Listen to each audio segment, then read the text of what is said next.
Hello and welcome to this episode of the Red Zone podcast. As you can know, I'm in a different location. I'm home for this episode, and you might notice I'm alone, but I'm not entirely alone. See, this week I am joined by the first time recurring guest on the Red Zone podcast once again, my dad, Jonathan Cohen, emerges. How's it going?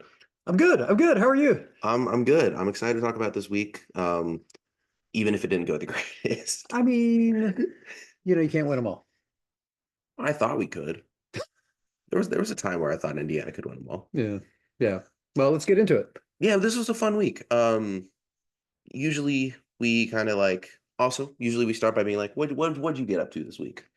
Oh, good question. Well, let's see here. It's Thanksgiving week, which is great. Hmm. Have some cooking to do, some work around the house to do, hanging out with my boy.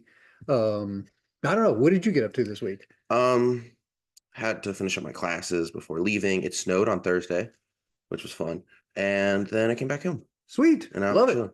So, college football. Kind of not an entirely slow news week, but also not the most like fast news week.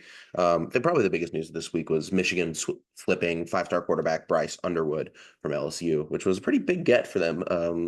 Quarterback's been Michigan's main snafu this year. They haven't really been able to settle on one. It was supposed to be Orgy, then it was Warren, then it was back to Orgy, and then it was back to Warren, and now it seems like it's Warren, but it took them a sec to find that. And I think one of the reasons why they were so good last year was because McCarthy was able to just kind of be a stable quarterback. Um, who knows if that's going to be the main reason why if Michigan ends up getting back to the summit, but it's obviously a good start for them. As a full disclosure, um, I am a Michigan alum, so I'm partial to the Wolverines. Um, but I don't. I think I'm very happy for Michigan, but also I can't stop thinking about what it might mean for LSU. They're not taking it very well. Because they're not madly in love with their coach. Hmm. And Underwood was committed to Michigan, or sorry, to LSU. And now they lose their star recruit. That can get a little that might get a little unpleasant Yeah, down there in the bayou. I think it's a lot of it is kind of like this kind of changing culture that you've seen at LSU really since they won in 2019. It's been a slow kind of descent. Hmm. Um, Obviously, you saw that with the year after, with them only winning like 6 games. Orgeron gets fired. They bring in Kelly, who does well, but doesn't light the world on fire, and is also, Brian Kelly. Hmm. And so everyone hates him. Hmm. And I think this year has been probably one of the biggest disappointments LSU's had since this 2019 season, maybe even more disappointing than 2020. Hmm. Because at least in 2020, you had the excuse of like they lost everyone. Like they lost all their coordinators, all their best players. They're Hmm. going through what Michigan went through now. But this year, like a bunch of 5 stars, Nussmeier was supposed to be the guy. And then it all kind of just explodes Hmm. with the Bama game, with Milrow rushing for 4 touchdowns, and then they just keep dropping. Dropped to Florida, which was a bad loss. And so I think it's kind of this revolving door that is kind of starting to turn into LSU's coaching and situation. The whole idea is that LSU does have a very strong foundation, and you would expect some consistency and a certain kind of high floor with Brian Kelly. But I don't know, LSU feels very fragile to me right now, so I guess worth keeping an eye on. They've been fragile for basically since they won the national championship. Other big news is longtime coach Mac Brown has been fired by North Carolina after a pretty not great season by North Carolina standards. I kind of saw it coming, but I also thought he would just kind of resign before he got fired. They're letting him coach the last game against NC State, and then the bowl game is in doubt whether or not he'll coach that. But I mean, I wonder. This probably is the end for him, and if it is, it's an incredible coaching career. Just kind of maybe marred at the end by a little bit of inconsistency at North Carolina, like a loss to James Madison where they scored 70 points. Um, Next was Coach Deion Sanders was asked in an interview whether or not his star players, Travis Hunter and Shedeur Sanders, would play in a bowl game, whether or not Saturday would be the last time we see them suit up with, the growing of bowl opt-outs. But he said they would both play, which, we got to give him his flowers for that at least, because I kind of hate when players just decide they want to opt out of bowl games. Well, Colorado is one of 9 teams still alive to play in the Big 12 championship game. So for them, it may not be a bowl game, it may be a playoff game, which obviously they would play in. But yeah, cool for them. I Yeah. mean, the Big 12 is a just categoric, like they are eating each other alive. There Yeah, it's is, magnificent. It's so great. yeah, there's, as you said, 9 possible teams that I think could end up playing in the Big 12 championship game come the end of Saturday at the end of rivalry week. And it's just they are eating themselves alive, and it is a Could, joy to I watch. could be wrong about this, but I believe there's a non-zero chance that one of the participants in the Big 12 championship game will be determined by a coin flip. And I'm absolutely here for that. Um, I'm here for that silliness. Also, in obviously this week is rivalry week, which means you get things like the Iron Bowl and getting build up like an Auburn player saying that Ryan Williams is no one, and Jalen Milroe coming back and saying, well, he's a no one. Uh-huh. And so, just classic Iron Bowl Yeah, shenanigans. spicy. I would maybe not be talking that much crap if I'm Jalen Milroe, given the last few performances, but you know, it's Iron Bowl. You can get away with it. And speaking of performances, college football playoff rankings came out last night with a very, very stark change to what we're used to seeing. Top four was relatively unchanged at all. It's Oregon, Ohio State, Texas, and Penn State. But then every single other position was changed in the rankings as chaos kind of struck college football this week. The big movers, of course, is Indiana. Well, big droppers first, Indiana dropping 5 spots after a disappointing loss to Ohio State.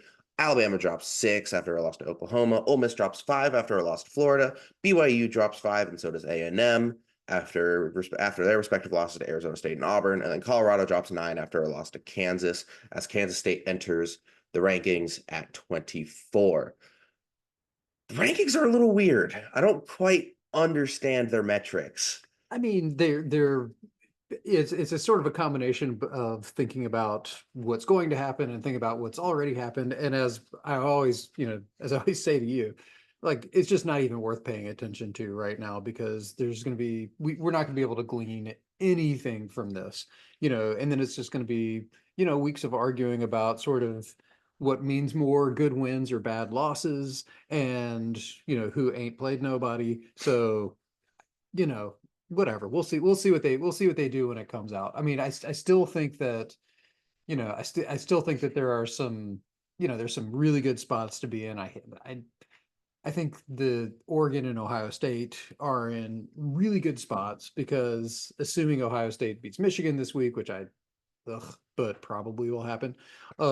You've got to figure the loser of Oregon, Ohio State becomes the 5 seed in the playoff. And as we've talked about, 5 seed is the best. 5 seed's a pretty good seed to be at. So yeah, the 2 Big 10 teams at the top are looking pretty good. And then we'll just have a bunch of arguing about who deserves to be the 10 seed and who deserves to be the 11 seed and stuff like that, which sounds like super tedious, but whatever, it's college football. And a question that I want to propose to you is, Okay. do you think that a 3-loss SEC team will end up making it into the playoffs? Because that's kind of been Will make that's been the big question this year, is whether or not this quote unquote SEC bias is going to come in and bite the playoffs in the ass. Because there is 3 teams at the moment, I would say, in the SEC with 3 losses that have a chance at the playoffs. It's Alabama, Ole Miss, and somehow South Carolina. Well, and also if I could add in another one, potentially a 3-loss Georgia that loses to Texas in the SEC championship game or A&M. Yeah, which at this point, who knows what's going to go on in the SEC championship game? We know Georgia's going to be there, but we have no clue who Georgia's playing. Or a 3-loss A&M team that finishes the season by beating Texas and then Georgia in back-to-back and getting the auto bid for winning the SEC. Right. There's a lot of chaos situations. I don't think anyone's really accounting for the idea that SMU could pull off the impossible, beat Miami, and then SMU takes Miami's spot. Impossible? I mean, it's the ACC. It's just a random number generator. That's not impossible. And then everyone's also kind of conveniently forgetting Tulane, who's Yes. 9-2, currently Yes. going for the AAC. And how do you rank how do you rank at this point what would end up being an 11-2 Boise against if Tulane can pull off a win this week, and then against Army and AAC, an 11-2 Tulane, who would have a better record with a better win. Well, actually, they probably wouldn't have a better win. Boise's win is Washington State. Tulane's win is Army. They probably even out. And then I don't know how you do with that. What do you do if Arizona State plays spoiler, wins the Big 12? They're currently listed in the playoff projection as winning the Big 12. I don't know. I mean, I feel like I'm a bad co-host on this point because I actually don't really understand all the permutations of this. And I got super distracted during that last little bit you were talking about because all I could think about is whether or not there's a chance of Tulane playing in the most magnificent uniforms in college football in the Rose Bowl at like sunset. I don't know if that's even possible, Well, they would but have to like beat whoever the 5 seed is. I'm just let me dream because that would be maybe the prettiest thing we've ever seen in college football. It could be the It prettiest could be thing. pretty great. And so there's a lot of permutations this year. I don't think anyone thought South Carolina was going to have to throw a wrench in the works, but if they beat Clemson Hmm. and things fall their way, who knows? Alabama could still make it in, which would piss everyone off. You should get a co-host who's like a big South Carolina fan. That would be good Yeah, I for don't this know what happened to podcast. them. I don't know. Mm. That'd be good.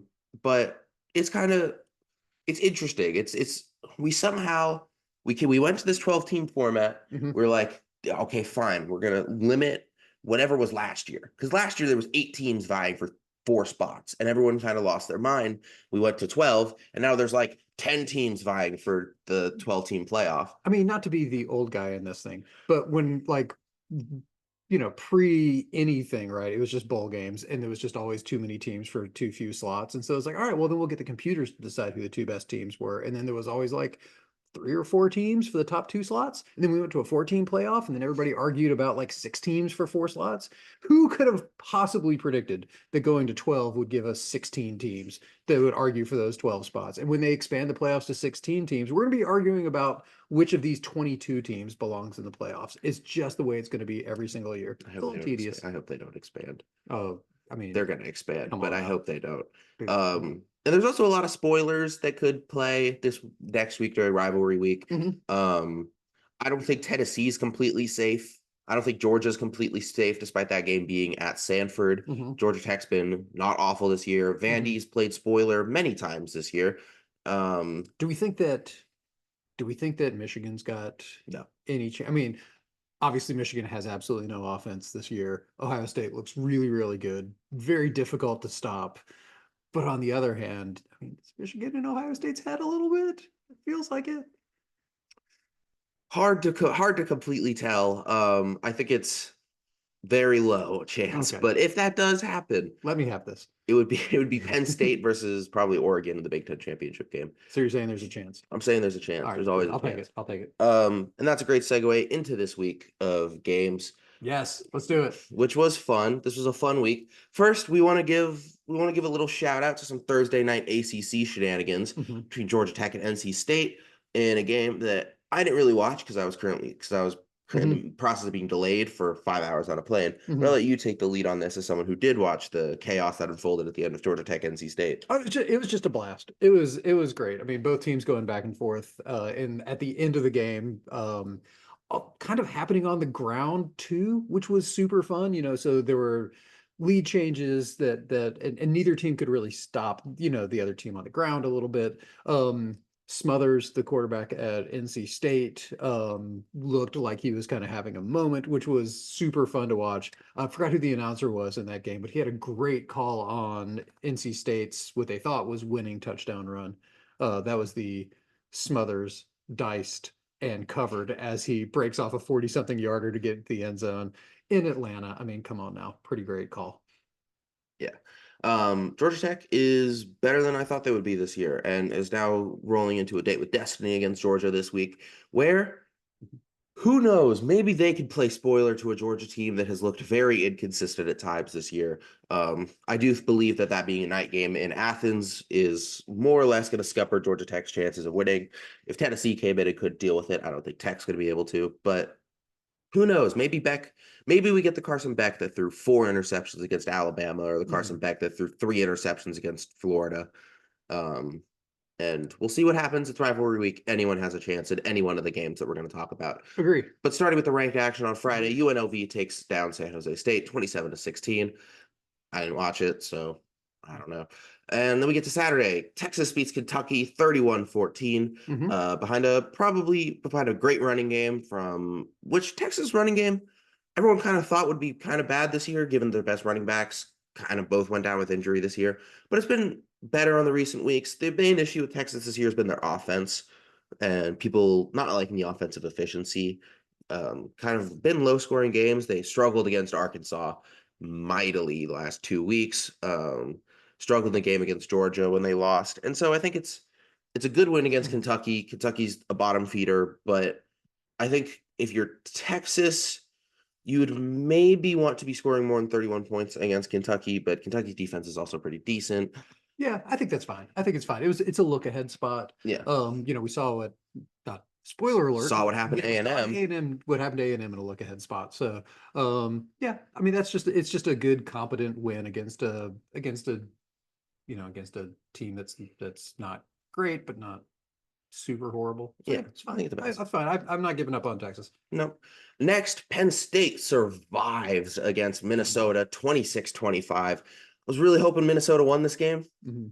not only because that would have really helped Indiana's shots at the playoff, but also because it would have been really funny. This game was kind of bonkers in the first half, ended with a blocked extra point for a safety to Mhm. put Minnesota up by, I think it would have been 3 at that point at halftime. Mhm. And then obviously Penn State's talent was too much, kind of overran Minnesota in the second half. But I think this is obviously it's good if you're a Minnesota fan because you played with the big boys. I think Penn State's a little weird this year. They scream first round elimination. Do you ever have a thing? I don't know if there's anything like this in your dorm or whatever, but like, so like there's a scene in the movie Office Space where there's a door handle that always shocks the main character, and so he's always just like, oh, before he reaches out and touches the door handle because Hmm. it's going to shock him. Yeah. And it's not a big deal. It's just a little static shock. I kind of feel that way when thinking about having to talk about James Franklin in a playoff because Penn State likely to make the playoffs, I assume. Yeah. And then we get big game James Franklin having to and that's sort of turned into a thing, and it's kind of like it's sort of an icky narrative because it's like, yeah, he's a very good coach, he just happens to not be able, it happens so far at least to not be able to get over the hump With the against big one. yeah, and there's just going to be a series of big ones. And so I kind of hate it for James Franklin that could come up, that so I don't know. And this would be for Penn State's assuming Mhm. they don't collapse at the end of the season and somehow magically get left out of the playoffs. This will be Penn State's first shot at it. They never made the 4 team. Mhm. And Penn State will, we assume, they'll probably most likely host a night game. That would be fun. That would be good Um, times. and I think they scream first round elimination. They got projected to be having IU go to playing at Mhm. Penn State in the last rankings, Yeah. which I think would be a really fun game. I think we Yes. match up really well against Penn State. Blast. Total blast. Um, and so I think it's Plus, we're going to get, one of the things with not to go too far on the other side, but plus one of the issues, one of the things that I think we're shaping up to possibly have, again, we don't know, but we're potentially having some good, wholesome upper Midwest night games in November and December. where it's going to be 20, maybe like Meaningful, 15 degrees. meaningful games played in basically Hoth. I'm so excited. Yeah, I think Penn State maybe dancing through the raindrops right now. They really haven't beaten a good team this year. At least to my knowledge, I kind of think the one time they played a really good team, they lost when they Mhm. played Ohio State. So, I mean, hey, you can maybe say they beat number 19 Illinois, which you can say is their one good win. But other than that, everyone they've played has been cupcakes. It's And their schedule is very similar to IU's, yeah. somebody else's. But the difference between us and Penn State is it's not our fault. It isn't. Penn State's schedule does not have the type of people that Michigan's schedule has on it. And you can maybe make the argument about USC not being very good, but everyone else you don't really expect to be great. West Virginia wasn't really expected to be very good this West year. Virginia could be playing in the Big 12 championship game. Anyone could be playing. I could be playing in the Big 12 championship game next week. Bowling Green, Kent State, Uh-huh. Illinois, fine. UCLA wasn't projected to be very good. USC was, but that's not really their fault. Wisconsin was projected to be not very good after their quarterback went out, lost to the one team, good team they played. Washington's not their fault. And then it's Purdue and Minnesota. And so maybe they do kind of fall into the exact same situation Indiana It's is the in, exact same situation but Indiana's in. also I think we play better than they do. Okay, And so who knows? cool. Totally not biased in that take. Not in the slightest. Next, Notre Dame beats Army 49-14, romping them at Yankee Stadium, which, you know what? It confirms what I've been saying. The Irish, it's an inside job. They're trying to take over America. They're destroying our patriotism. First, they defeated Navy by like 1,000 points, and then they defeated Army by 1,000 points. They ruined our chance to get an undefeated Army versus an undefeated Navy for a spot in the playoff. And Riley and I talked about this. Mm-hmm. It's an inside job. It's the Irish. They're trying to take over. That's some Gilded Age racism going on right there. Cool. That has been a running joke we've had for the last like 5 weeks because Notre Dame somehow ended up managing to get put against every single one of the service academies. They do, yeah. Oh, there's actually a story about that. Do we want to do old guy story time for a second? Oh yeah, Okay, regale. very quick old guy story time for a second. The reason why Notre Dame plays Navy every year is that during World War II, obviously the Naval Academy wasn't playing a whole lot of football, and Army and things like that was not a really big deal. And if I'm getting the story right, um, Notre Dame helped to. I'm unprepared. There was Notre Dame helped to support Navy's basically, I think, athletic program as sort of a result of World War II and as sort of like the goodwill between the schools. Notre Dame and Navy just said, you know what, we're just going to play every year as kind of like a thank you to the other school for helping keeping everything going for the service academies during the World Wars, during World War II. Anyway, So yeah, so that has nothing to do athletically. It's just more to do with like part of the history of college football. It's like had they're nothing to do with sports. Anyway, well, they're old guy killing story. our patriotism. Yeah. Well, Anyway, Notre good Dame, run from Army though. That's that was fun. awesome Triple run. threat. Yeah. Love it. I I just one day hope that we can see a triple threat team, not Triple triple option. threat. Yeah. We can see a triple option team contending in the playoffs. Because Mhm. imagine the slugfest of a game that would Mm. happen if Army ended up playing like Penn State. Yes. Come back to us, Paul Johnson. Um, but yeah, Notre Dame have bounced back pretty heavily since that NIU loss, beating a few ranked teams that everyone thought they would maybe struggle against. No one actually really knows how to deal with Notre Dame at this moment. Like no one really knows how to gauge them. Mhm. I don't know how to gauge them either. So I think it's pretty dependent on how they show up. Notre Dame's issue has always been that they can't win big games. Every time they make the playoff, they lose in the first round pretty convincingly to whatever team they play. I don't think Notre Dame's even had a close game in the playoff semifinals they've been in. Got walloped by Clemson a few times, walloped by Alabama in the Rose Bowl that took place in Dallas. And so we'll see. We'll see what happens when Notre Dame goes Different back year, to the different playoff. time. Notre Dame's peaking. Different head coach. Yep. Freeman's never experienced playoff ball. Hmm. It's always been Kelly. Hmm. So we'll see. We'll see what Oh, happens yeah. with Notre Dame. Yeah. I'm open. Um, I'm open to it. Alabama, Oklahoma, we'll talk about that later. And then Miami Do we have beats to? Wake Forest. Yeah, we do. Miami beats Wake Forest 42-14. Do you want to be the guest and who cares into the mic? Oh. Who cares? Thank you. Yeah, I don't Miami's Miami. Next, Florida kills Ole Miss's playoff hopes 24-17 in Gainesville. And okay, I figured this was going to be a trap game for Ole Miss because Florida's been playing. I think if everyone who's saying that Billy Napier was going to be the first coach fired this year, me included, needs to give him his flowers for the coaching job he's done with Florida this year. Florida has had the second hardest schedule in the country, only behind South Carolina, and is now bowl eligible. We'll probably beat Florida State next week because I think a strong gust of wind could beat Florida State. And so, Yeah, it's sad. not really. Florida comes out, beats another ranked opponent, and looks pretty good while doing it too. I don't, I don't know what to do with this in the bigger picture. So there were two teams this year that really spent a lot of money and like were very smart and targeted about like pooling money and buying the pieces they needed to make the playoffs for their roster. And that was Ohio State and Ole Miss. And I'd be interested to see what this does to Ole Miss. Like, is there gonna be Is there going to be like a correction? Is there going to be an overcorrection to this manner of roster building? Are people going to sort of see this as a referendum on Lane? I don't know. I'm gonna kind of wait and see on this because Ole Miss is like always interesting, but this is like super interesting. This was this is going to go down as one of the most disastrous seasons Ole Miss has had in a long time, outside of the Georgia Which loss. is weird because they've won 8 games already, which traditionally for Ole Miss, this is a very, very good season. It's one of their better seasons. They typically don't win this They much. beat Georgia. They Yeah, got their first win in like 25 years against a top three ranked opponent but at home. but the expectations were just the expectations were raised so much by the coaching staff, the players that they brought in. I would even say by Ohio State, Yeah, dishing out that same amount of money and being sure. 10-1 right now, barreling So down that's the. why I mean, it's weird that Ole Miss is going to be disappointed by being knocked out of title contention in week 12, which is not their MO usually. But yeah, I'm gonna hold off. But LSU is endless, or sorry, Ole Miss is endlessly interesting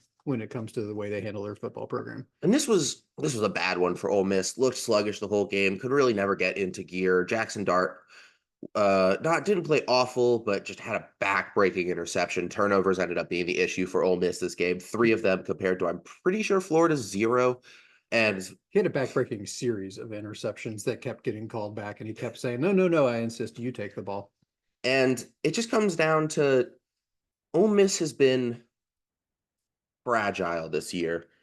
When they've experienced any sort of kind of like strain against them, they've lost. Like most games they've won this year have been blowouts, maybe aside from the UGA game. But I mean, when you look at their record, I mean, I'm looking here to see if I'm wrong, but the games they've lost, they lost to Kentucky in a close game where the first time that they really got punched in the mouth, Mhm. they couldn't deal with it. Lost to Ole Miss, lost to LSU in a game where they were winning, or where they didn't trail for every single play except the last one, Brutal. and just kept LSU in the game, couldn't get any separation. And then they lose to Florida in a game where for the first time for the Mhm. first time really since that LSU lost, they got punched in the face and they couldn't deal with it. And I think this is kind of why I look at Ole Miss as an incredibly fragile football team, because they couldn't deal with it. They Well, couldn't deal with getting punched in the face this year. 3-1 score losses, and a bunch of blowouts on the other side, which would indicate that maybe they're close. So I don't know enough about Ole Miss's roster construction to see how many of these pieces they're bringing back for next year.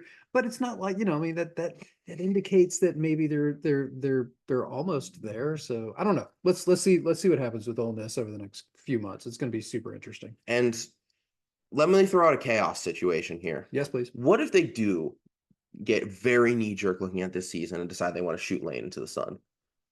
Oh God, that's a big one. I doubt that'll happen. I doubt it'll happen too, Mhm. but Lane's been fired for things There's, before. you know what, if you look at it, there's been very little turnover with head coaches relative to previous years in this time of the year. Like usually we have a lot more openings right now. Also, there's usually like some really hot candidate out there. So a lot of times by this point in the year, you get teams sort of firing the coaches because they want to be sort of first in line to get whoever the next big thing is in there.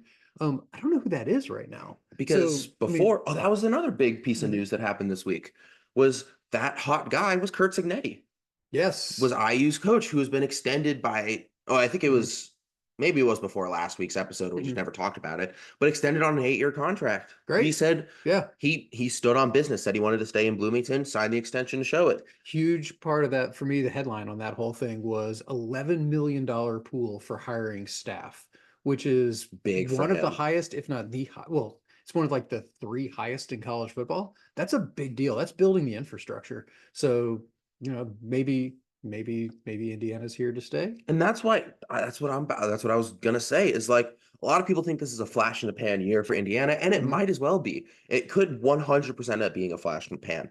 But I have faith in Kurt. Hmm. He wins. That's the thing. Hmm. Like I know it's been played to death, Hmm. like the I win Google Me thing. Hmm. But I mean, people forget that no one really cared about it when he said it. Hmm. Only people are now starting to care about it because we're winning. Hmm. But this is what he does. Yeah. He's done nothing but win. Hmm. He gets the right people around him. He doesn't go for the flashy assistant hires. And now that he has $11 million to play with that, Maybe he I can. trust him 100% to be able to make a roster. And I think the big thing about us this year was that we didn't pay $20 million dishing out an NIL to people. Like Hmm. we built a roster that is almost completely filled with upperclassmen, Hmm. which could screw us next year when all of them leave.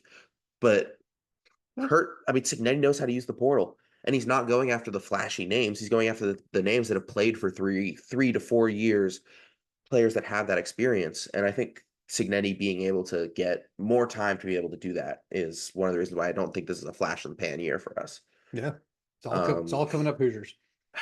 well, except for this week. But this win actually did help Indiana a lot. They kind of needed all the two-loss SEC teams to lose, and all the two-loss SEC teams proceeded to lose. Well, except this one, as Georgia beats UMass 59-21, which, I think them allowing 21 points to UMass is kind of funny, but They sleptwalk through the game. Hopefully it's not, hopefully for them, it's not like a thing, but that was not super convincing. it was But they were messing. kind of similar They're messing around. They're at this point right now where they know their whole season starts really next week, and then the it's week on after Friday that. night Yeah. against Georgia Tech. So And not to pardon my French and use the Nick Saban alloquisms, but this was kind of just felt like a tin horn game. Like, or maybe not tin horn game. I yeah, remember there was one game Alabama had in 2016, the year we won the national championship, or 2015, where they played Middle Tennessee State, slept walk through the game, didn't look mhm. very good. Saban got in the press conference and like they It's- looked like it was like yeah. shit through a tin horn. That would no, that you're confusing your games. Was that? That was they played. I believe it was Georgia Southern. Was it Georgia Southern? And Georgia It was Southern like was tied at halftime. they were running an option offense, and Alabama had given up something like 43 inches per game in rushing before that game, and Georgia Southern rushed for like 16 miles in the first half, and everybody was beside themselves. Alabama ended up winning, but that was unpleasant. Kind of feels like that's one of those games for Georgia. Um, they didn't need that Mhm. was a look ahead game. They didn't need to worry about UMass, and it Yeah. kind of showed. Yes. Speaking of teams that didn't need to worry, Tennessee beat UTEP 56-0. Who cares? Next, Boise State beats Wyoming 17-13. And I don't know how to think of Boise because it looks like they have a contending player, but not a contending team. Mhm. And they've kind of sleptwalked through a lot of their games this year, where like recently the gaps have been diminishing more and more. And like Ashton Interesting. Genty is the best player in the country, but One of them. we disagree on the Heisman. Um, Ashton Genty is the best player in the country, and it kind of just seems like Boise State's very lucky with their schedule. They got a great win against Washington State, played close against Oregon, but they don't really play anyone in the final week. And so they'll most likely sleepwalk their way into being that Group of Five team, which they'll probably end up getting their ass kicked in whatever round of the playoffs they end up being, whether they end up being that 12 seed or the 4 seed, which has kind of been which has been the thing with Boise is whether or not they'll have to go on the road or they'll be the home team in a neutral site game. Yeah, I don't have much else to say. SMU beats Georgia, not Georgia. SMU beats UVA 33-7. Notably clinching a spot in the ACC championship game, Good job, which SMU. imagine before the season with the three teams they added with Cal, Stanford, and SMU being like, yeah, Mhm. I think SMU is going to make the ACC championship game. I mean, sure, why not? Let's go. They have a good core around them, and Yeah, who's to say they won't beat Miami? yeah. Because we assume it's going to be Miami unless something goes horribly wrong in the final week. I mean, But it could. It could be. 100% could. Yeah. Miami's been a little wishy-washy this year. And so yeah, good on SMU. I think they're probably going to end up being 11-1 because I think they play like either Cal or Stanford next week, and Cal and Stanford both kind of suck. So who knows? But next game was pure unadulterated chaos as Arizona State beats BYU 28-23. And weirdly, not the first time this would end up happening this week, as Arizona State prematurely storms the field, takes down the goalpost, realizes, oh crap, there's still a second on the clock, has to put the goalpost back up. BYU then completes the Hail Mary, but the guy is short at the 1 yard line, ending up in one of the craziest endings of this year. And I mean, Riley and I had said that BYU was dancing through copious raindrops the last few weeks leading up to that loss against Mhm. Kansas. and it's been on full display the last 2 weeks. An ugly loss to Kansas, ugly loss to Arizona State, and now BYU is more effectively eliminated unless chaos goes their way, which it probably will in the Big 12, and they end up making the championship game and winning, getting that auto bid. But it's The scenes at the end of that game were phenomenal. So the end of the game, Kenny Dillingham is probably, I think actually the strategy that he went with at the end of the game makes sense. They didn't really execute it very well, but it was very dangerous as they had a chance to score and put the game away. But they're like, they were down on the goal line. Like maybe we don't need more points. Maybe we just need to kill off the amount of time left in the game. But it was too much time to take a knee. And so he sort of did the thing. It was like, well, if we can run around a little bit, we can kill off enough time to where eventually we can take a knee. Ended up, with a 4th and goal from more or less midfield because they had tried to sort of kill off the game by having the quarterback scramble around a little bit. Didn't go well, and he didn't scramble for very long because BYU's pass rush got home. And so on 4th down, there was maybe 7 seconds left. And the idea was that you snap it to the quarterback, you let him screw around a little bit, and then you just have him lob a ball that in theory would take enough seconds to come down to where when it finally landed out of bounds, the game would be over. This was something, by the way, that happened in the Big 12 championship game, I believe, between Texas and Nebraska some time ago. So Mac Brown was on the end of one of these. So throws the incomplete pass. A bajillion people come out of the stands. Everybody's super excited about it. The officials are like, wait, there might be 1 second left. So they go to the monitor while there are tens of thousands of fans on the field, including Kenny Dillingham, who's standing right behind the review people, like looking over their shoulders, trying to see if, like trying to see what they saw. And the whole time he's just screaming at the officials, screaming at them, trying to influence their decision. And the whole time he just looked like somebody who was living an anxiety dream because he realized that if this goes sideways and they lose the ball and they've put the ball in midfield, so in range for a Hail Mary, that this would be the greatest collapse it would be on the level. It ever. would be on the levels of, oh, the band is on the field. It's like that. It's somewhere between the band is out on the field and like Mario Cristobal saying, hey, we don't kneel. And so they ran and fumbled and lost the game. It was a little bit like that. And then when the official said there's 1 second left, Dillingham lost his mind because he was like, it's happening. You could just see that he wanted to like roll the clock back and redo this whole thing. And then and I could be wrong on this, but then BYU throws a Hail Mary, gets only down to the 3 yard line. Dude catches it, but obviously he's short. I think that the officials absolutely swallowed their flags on that play because I think he was nuclear interfered with the receiver. I think if you go back and watch that, I'm not positive on this, but I think he has a defender who's literally grabbing one of his arms and spinning him around as he made the catch, which would have Been a extended the game. 15-yard penalty. Yeah, they could have gone again. So good on you, Arizona State. And plus, man, y'all are like, go storm the field. They nobody has more fun than Arizona State. I'm glad you didn't go to school there. I It mean, was great school, but I think that I think it's a party school, like a lot. well, I mean, you Like know a where lot. I go. I think that y'all there's levels to this. I think one of the big things with this game, obviously that 4th and goal was on the 49-yard line Yeah, because they just decided they wanted to like yeah. their play calling. I have this pulled up. Uh-huh. So BYU throws a back-breaking Yep. interception deep in Arizona State territory, Yep. which we didn't even talk about That to set Arizona this up in the State first place. Arizona State Turns returns. all the way down to the BYU 7-yard line, Correct. which Arizona proceeds to do this. With less than a minute left. With less than a minute left, Cam Skatebo runs for 4 yards down to the BYU 3-yard line. BYU calls a timeout. Their quarterback, at this point, BYU doesn't have any timeouts. So what Arizona State does is run for a loss of 26 yards, Yes. run for a loss of 10 yards, Yes. get a delay of game, Yes. throw an incomplete pass, lead to the chaos that ensues. Yes. And then the end of the game happens with the maybe nuclear pass interference and the stress dream being realized by Dillingham. And it was super fun. I saw a video of one of the Arizona State fans ended up getting into the BYU medical tent and just like, it's just a picture. It's a video of him standing. It's like, look at you now. I can see you. You don't know I'm here. With a lot of more explicitives than that. But like, it's an incredible video. This Arizona State guy hiding in the little blue medical tent. And we do need to stop people from storming the field. It's too much. Because I mean, something bad is eventually going to happen, and it's going to become like orders of magnitude less fun. I say let's stop storming the field now while it's good, and before this gets turned sideways, because it's absolutely going to turn sideways at some point. It's But turned into a bigger thing this year than it has been any other year, especially with goalposts coming down. Like I remember that used to be a mass. Like when Tennessee beat Alabama mhm. in 2022, they tore down the goalpost. It was like a massive deal Well, because like it had only been done like the three or places where they worry a lot about storming the field, they have goalposts that they can automatically drop down, so that the fans can't tear them down, because that is super dangerous. yeah.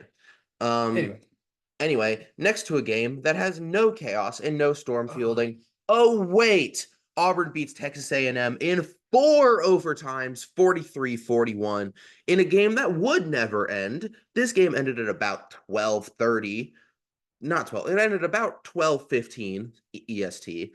Um, Texas A&M Freudian slipped during the media conference this week when Mike Elko was like, "Yeah, we're really looking forward to Texas." Oh wait, I mean Auburn. And then the self-actualizing prophecy came to be as Auburn punched them in the face for 60 minutes and then another 60 minutes during overtime. And it's just this game, by the way, complete with the most amount of ref ball I have seen in a bit, with A&M getting a bunch of offensive pass interference calls that shouldn't have been called. A&M really shouldn't have even been in this game in the first place. At one point, they had a 90, it's like 6 point. They at one point even had a 100% chance of winning, and then that ended up not even happening. Overtimes were insane.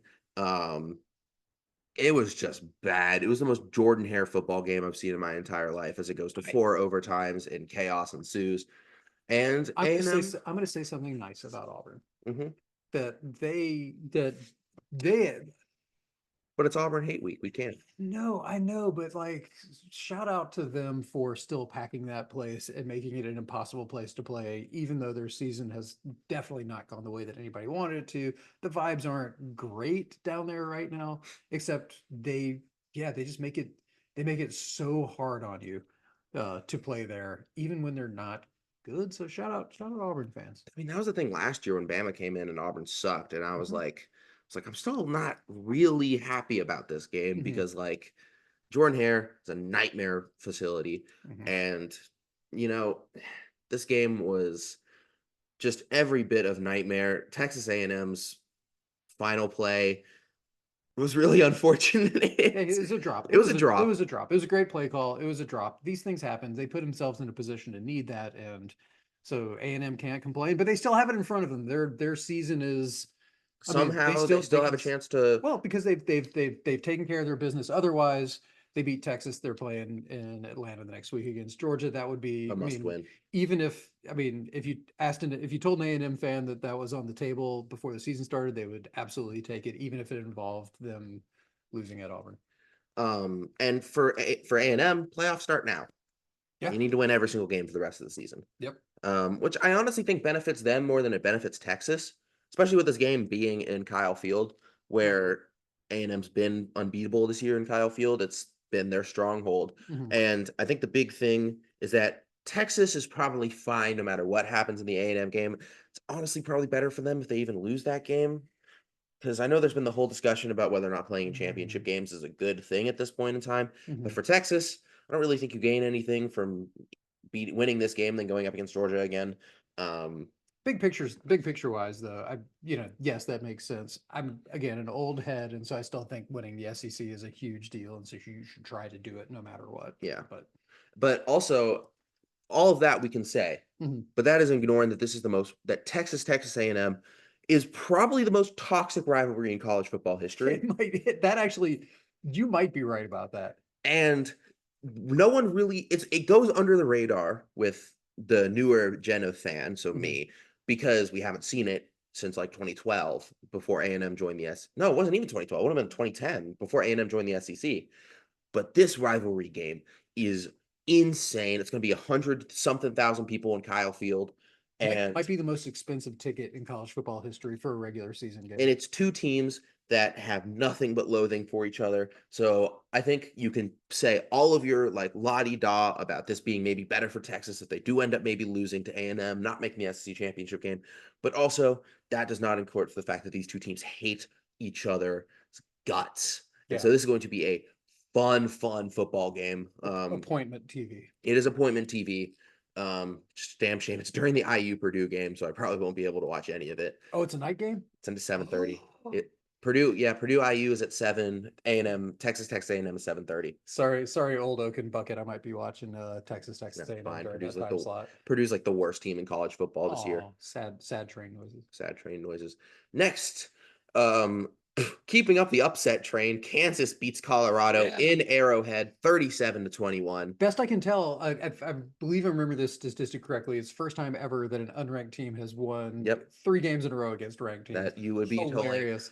Let's go. Rock chalk. Let's go. I love that. I love it. I picked Kansas in this game as we were watching game day because I said, well, Kansas is playing their best ball. It just feels like a trap game for Colorado.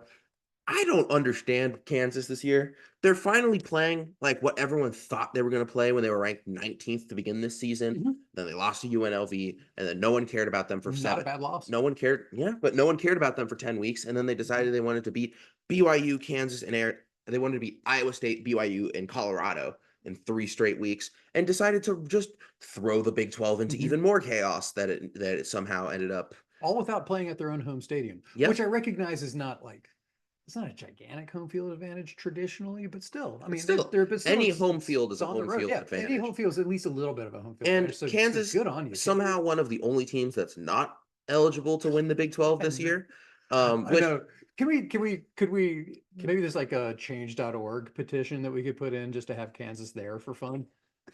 Just make it a like WWE rules, make it a triple threat. Oh, just throw Kansas in for fun. Arizona State makes it in there, like preparing for Iowa State or Colorado or something. My God, that's Kansas's music. Yeah. Okay, I'm in. So it'll probably end up being Arizona State BYU in a rematch. I mean, I don't unless BYU buffs it in the last week, which they might. And then like we're getting ready to play the game, and then like over the AT&T Stadium soundboard, you hear Kansas's fight song, and it's like, by God, that's Kansas music. It becomes a triple threat. Kansas wins the Big 12. Yeah, sure. Who says no? I don't say no. I think that'd be really funny.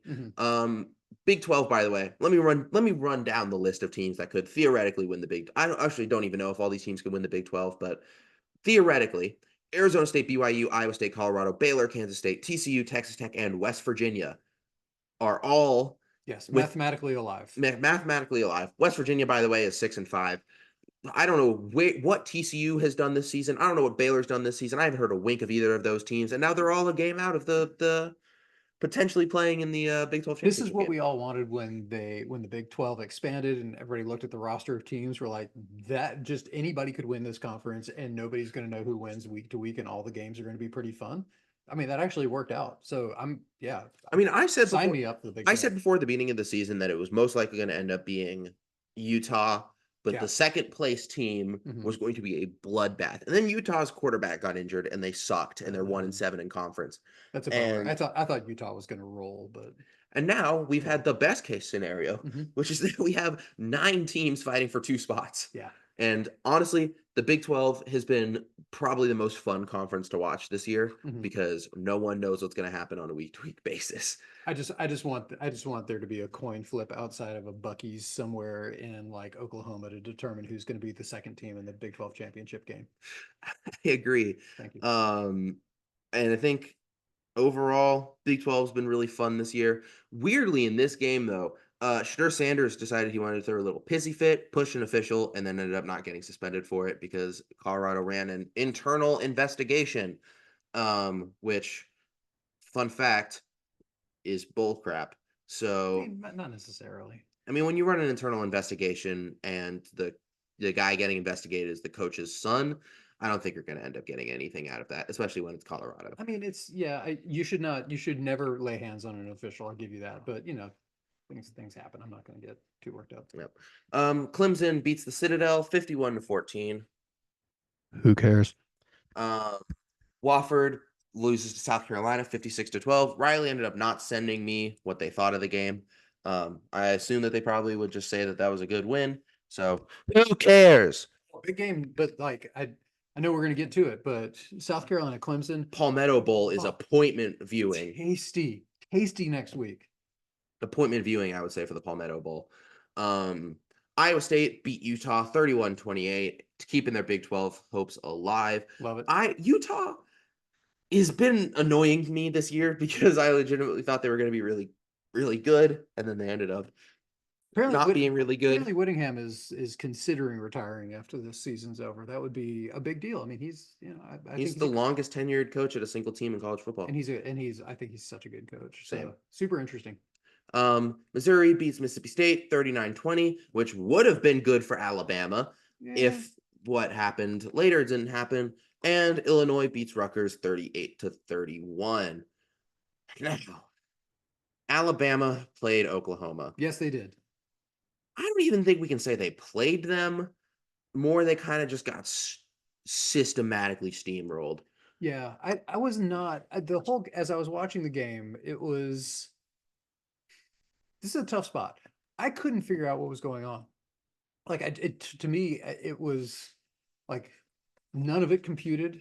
Still, I don't know how it happened. I have no analysis on this game. Like it was bad. It was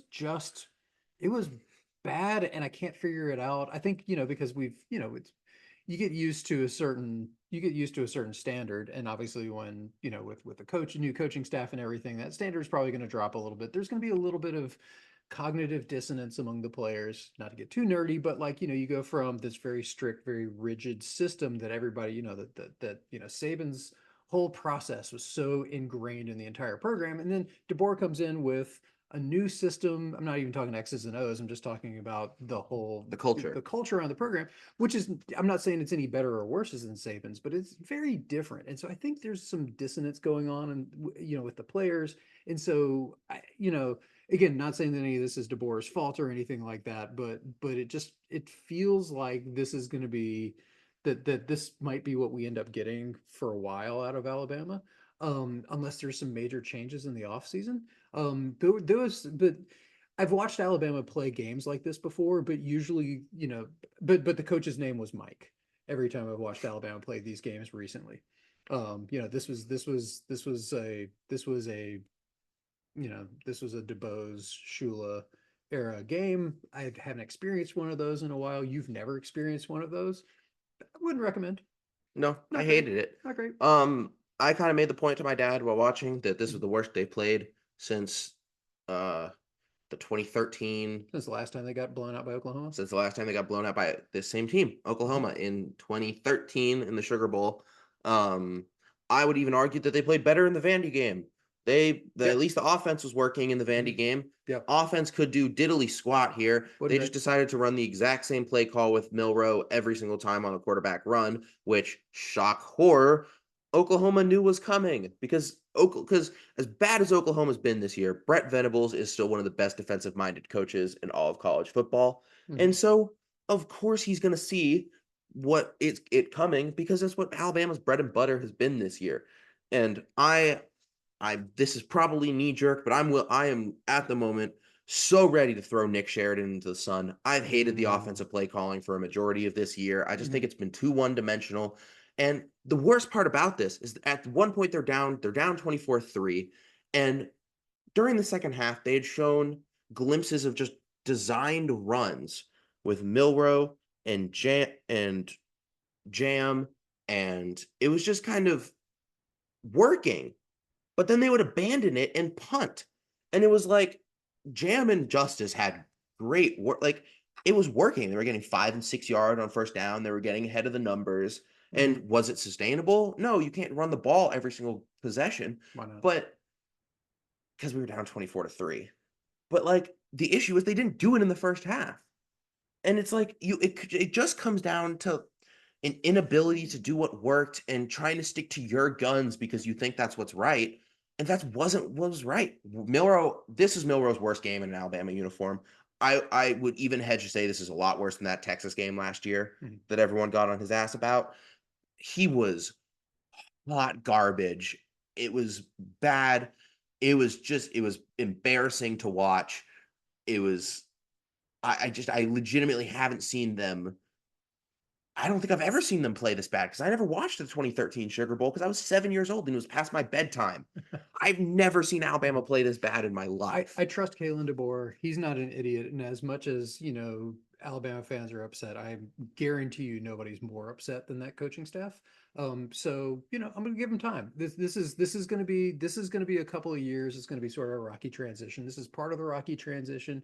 Looks like the recruiting is still kind of keeping up at a national level. They have they have a top three class right now. So I am not hitting the panic button. I definitely, like I said, I trust DeBoer. Nobody, Yeah. you don't spend a couple decades winning and then just forget how to do it. But it's a slightly different place that he's in right now, and just past performance doesn't necessarily guarantee what's going to be happening in the future. But I mean, I there's I he's I still think that this I still think that this could be fine. But as I've said to you a couple of times, you know this is, sorry, spoiler alert, this is sort of snobby Alabama fan incoming here, but this is sort of what it feels like to be a fan of pretty much every other college football team. Like, it's just, they're not going to be perfect every week, Yeah. and that's just kind of how it goes sometimes. And sometimes you have whole years that are just not great. This is just what college football is like for pretty much every single team ever, except for Alabama over the last 14 years. I think I trust DeBoer. I trust Womack too. Defense has been really good the last few games. I don't think a lot of what happened this game is their fault.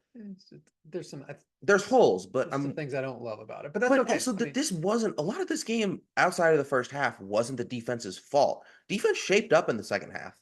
Like Oklahoma couldn't do much. The only time they scored was off of a Milrow interception that got them down on the 14-yard line, and then a pick six. yeah, But okay. like other than that, Mhm. Oklahoma didn't do anything in the second half. And you could say that that's Oklahoma knowing they didn't have to do anything in the second half.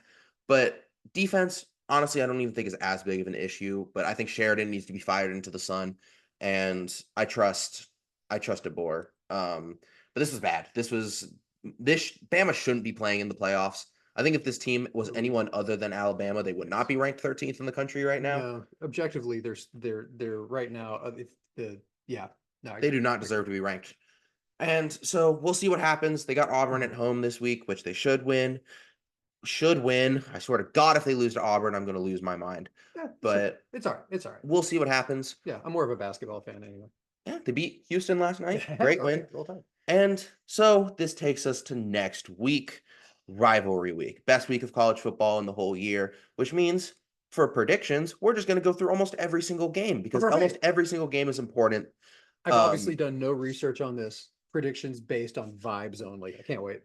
Tulane, Memphis, Thursday night on Thanksgiving at Uelman Stadium, which this game slept on. Memphis is 9-2, Tulane is 9-2. This Tulane needs to win this to keep their hopes alive to maybe make that at-large bid into the college football playoffs. Best jerseys in college football, Best uniforms, etc. et cetera, et cetera. Picking Memphis. Shout out Uncle Ray Ray. Shout out Uncle Ray Ray. Yeah. Friday, Oregon State plays at Boise State. And this is an interesting one.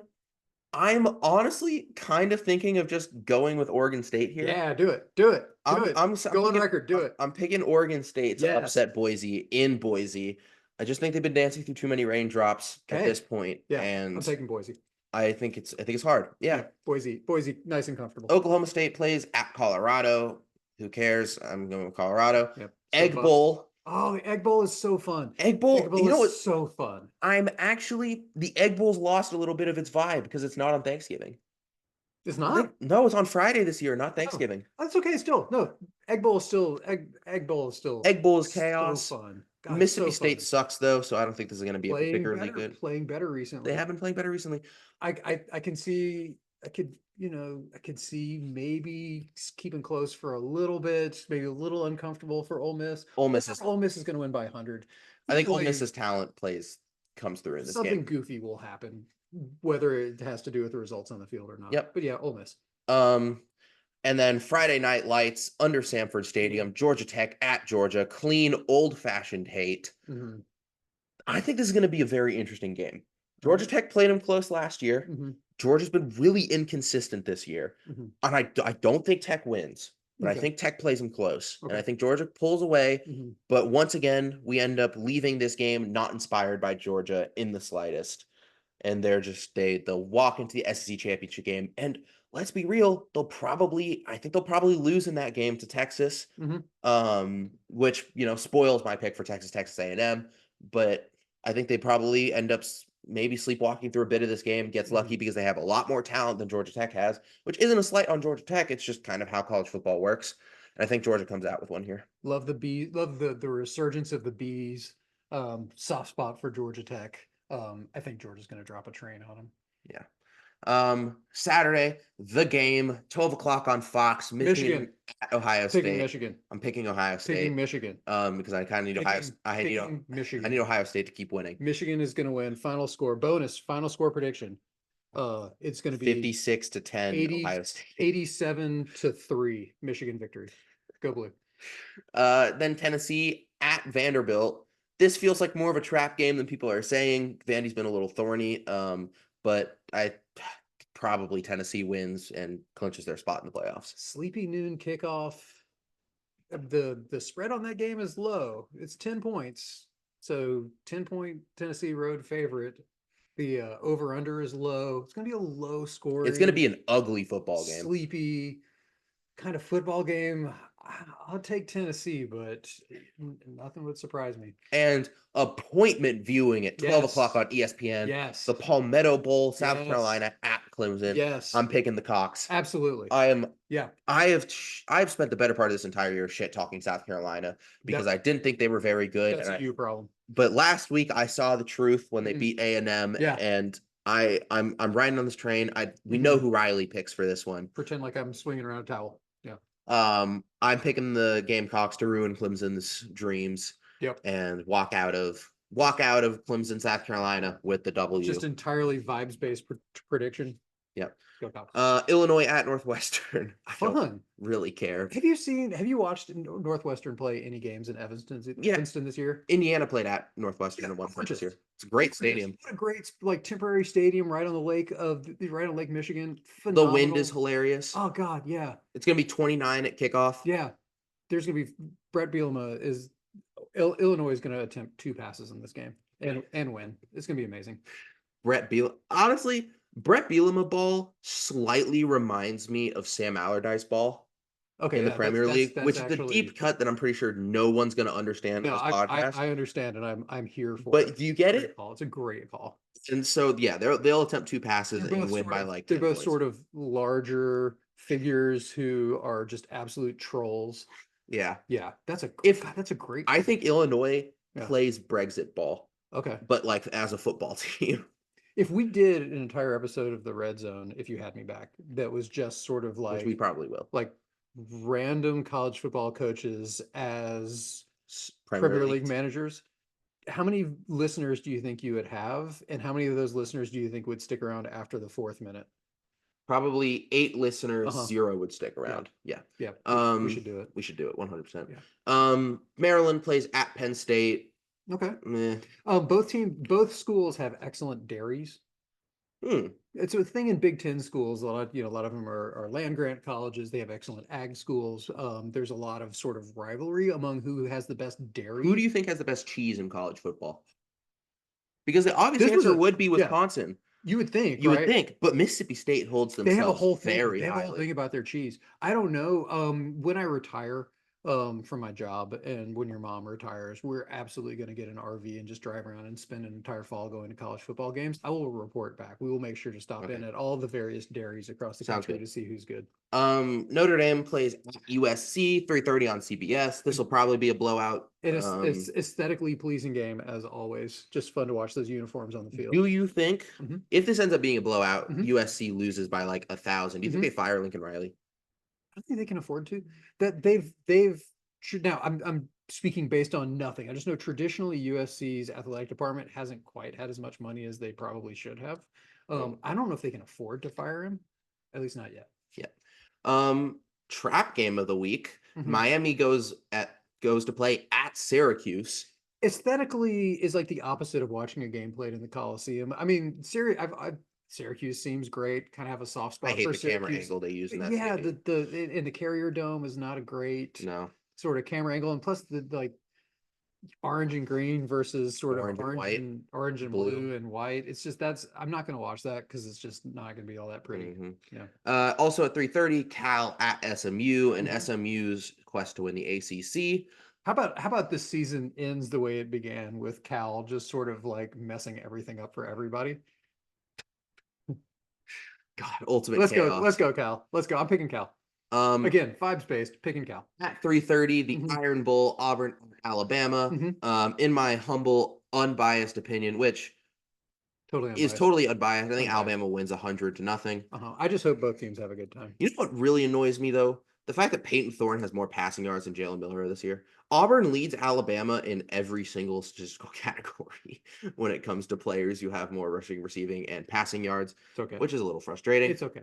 Arizona State plays at Arizona. I don't Do know you know if what there's this a game's name. called? Nope. It's called the Territorial Cup. Oh, I did know that Yeah, actually. okay, there you go. I'm going Arizona State. Yep. Vibes. Sparky. Arkansas at Missouri feels a little weird. This game isn't Friday at 3:30 on CBS because Hmm. that's kind of always when this game is. Hmm. But I don't. Missouri is a weird football team this year, so um, Arkansas. I'm going with on the road. Yeah, I'm gonna take Arkansas too. Again, five spaced. At 7 o'clock on FS1, Purdue at Indiana for the old Oaken Bucket. God, the Big Ten has almost all of the best trophy games. Floyd of Rosedale, Paul Fantastic. Bunyan, Paul Bunyan's Old excellent. Oaken Bucket. Yeah, all great. Um, Yeah, those are the big ones. those are There the there big are ones. other ones too. There's a Little Brown Jug. Little Brown There's the Jug. Land Grant Trophy, which is actually kind of silly. I think it's Michigan State and Penn State. Indiana has one with Michigan State. The Mhm. some sort of jug. Well, there's a Paul Bunyan's Axe Trophy as well. Sorry, it's Paul Bunyan. There's a Paul Bunyan Trophy and then Paul Bunyan's Axe, I believe. The best rivalry trophy in college football, easily. The rack of ribs Yeah, between UAB the and the Memphis. battle for the bones, UAB versus Memphis. Amazing. Google it. At 7:30 on NBC, Washington at Oregon. I hope that really nice Washington couple I met after the Washington Indiana game is going to this game. Yeah. And I hope that they don't get bags of dog shit thrown at them. They probably won't. Because that's what they said Oregon fans do to Washington fans. Eh, Said that they actually had that happen to them once at when the Pac-12 championship game happened. it's probably fine. Probably fine. Probably fine. This is a fun little rivalry. Yeah. Oregon wins. It's also fun because their two logos spell out. Yeah. Oh, that's true. Yeah. Great looking game too. Yeah, incredibly aesthetically looking game. Yep. And 7:30 on ABC, the main event of Oh. rivalry week, Texas at Texas A&M. I'm so excited for this game. I'm so wildly excited for this game. Same. Yeah. I think Texas wins probably in a close one. But honestly, this could go either way. Gig 'em. I think A&M wins. Yeah, sorry. And then 7:30 on Fox, kind of an underrated game that has a lot of implications for the Big 12. Kansas State plays at Iowa State. Do you know what the nickname of this game is? It's one of my favorites. El Asico. No, that's Iowa State and Iowa. Damn. No, this is one of my favorites. I know. What is it? Farmageddon. Damn it! I knew that. Farmageddon. Last year Farmageddon was played in the snow, and I remember watching it. Yeah. So I hope it happens again. Oh, please. I hope there's like 10 snow games this week. Oh, let's go. And then Nevada plays at UNLV, and Okay. Houston plays at BYU. There's a name for the Nevada UNLV game. Nevada Arena versus Nevada Las Vegas. Gambling problems. I'm going to the Big 12 now because I just want to see the kind of insane like other games that have implications. Kansas plays Baylor, could ruin their whole season. West Virginia, Texas Tech is somehow a game that's going to end up having implications as both are 5-3. Obviously, Arizona State plays Arizona. TCU plays Cincinnati. They're one of those teams in the hunt. Farmageddon has big implications, and then BYU and Houston. Cougar Bowl. The Cougar Bowl. I don't know if that's what they call it, but. And so rivalry week is next week. Mm-hmm. But as always, we put it on the red zone scale. Okay. And this was a banger of a week. Okay. And so Riley's not going to get an opinion on this one. Oh. But as we currently stand, the best week of the season, we said, was week 2, sitting at a 10 out of 10, followed by week 7 at a 9.5 out of 10, and week 6 at a 9 out of 10. And I am really willing to put this at a 9.25. Okay. Because we need a way to split it between. I think this was better than week 6, but not as good as week 7. It's tough. There's no. I can't give you a number on this. There's some iterator reliability issues there. I'm not going to get into it. We'll say 9.25 out of 10. Week 13 we'll take. I would have given it a 7 because Alabama lost. No. Oh, we didn't even talk about the Indiana game. Yeah. Let's talk about the Indiana game real quick. So, okay. Good for So, them. so does Good for this them. prove everyone right? That I think Indi yes and no. Yeah, that Indiana was very good, but not ready yet. I think yes Yeah. and no at the same time. I Okay. was happy with how they came out in the first half, despite the mess ups. I just think it's hard to win a game when you shoot yourself in the foot as much as we did. On the road. And obviously, Ohio State is too good of a team to Mhm. let that slide. I do think Ryan Day is a bitch for running the score up at the end of the game. No, he has to. He Um, has to. I know, but Yeah. personally, as someone who's never had that happen to me, it's kind of sucked. Yeah. Honestly, I thought they had some success in the running game in the second half that I wish was there the whole time, but eh, it just showed Indiana had everything else go right for them with all the two-loss SEC teams winning to the point where I do think if they beat Purdue, they're most likely in the playoffs, Hmm. which is good because I think they deserve to be in the playoffs. But this was a kick in the nuts. This was a tough loss. Kind of they needed it though. Yeah. Um, They hit their ceiling. It's fine. and I do believe that this team has the capability to win a first round playoff game, Mhm. depending on who we play. And If we match up well, where the game is. we'll most likely be on the road, Mhm. which I think is fine. Mhm. But like if they play at Penn State, Yeah. that could be an issue. But honestly, dude, I do think we match up really well against Penn State. Hmm. Um, That could be a great I one. really hope we don't have to go on the road to an SEC school because I think that would probably not go very well. Like if they have to play at Georgia, that would be a disaster. Probably, I That think they would get be mauled in that that would game. be unpleasant. But we'll see what happens. We're still talking about Indiana in the playoffs. It's all gravy. Yeah, It's all I gravy. could care less what happens unless they lose to Purdue. I could care if they beat Purdue. Anything after that is gravy. You just need to Mhm. beat Purdue. Be Purdue. But that I think that'll do it for this week. All right. Thanks Um, for having me on. This was great. yeah, we'll hopefully get you on again. Super fun. Yeah. This is a fun week. As always, I've been Nate Cohen, And I'm Nate's dad, Jake Cohen. and that was the Red Zone Podcast.